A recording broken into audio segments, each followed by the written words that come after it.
আসসালামু আলাইকুম তাহলে কি সমস্যা? আঙ্গো বাসার দা ভাইকে দিতে চাইছি দেখে কোনো দিন আসবো বাড়িতে বাড়ি শেষে আপনি কইছি কত জায়গা আসতে তাহলে গ্রামে যে বুন্দি ধরেছে রেমালিছে না রেমাল আমগো ঘর বাড়ি দুয়ার সব বাইরে নিছে দা এর লাগে কইছি ভাইয়ের বাসা কয়দিন থাকবো একটু পরিস্থিতিটা ঠিক হইলে ভাই ভাবি আনেছে যে মা ওই আমগো দাদা থেকে বাসা থেকে বাইরে করে দিতেছে কেন? মরার জায়গা পায় না সবসময় কি মরতে জিগাই দিব সমস্যাটা কি? আমার যেতে থাকতে পারবো থাকবে। না জাহান আমি চলে আসতে ওইখানে থাকবে।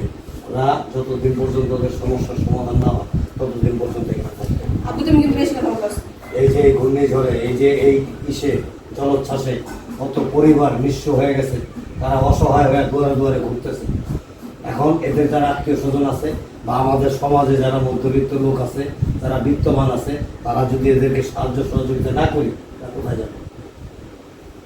কোথায় যাবে এরা? মরতে পারে না কেন মরবে? এদেরও তো বাঁচার অধিকার আছে।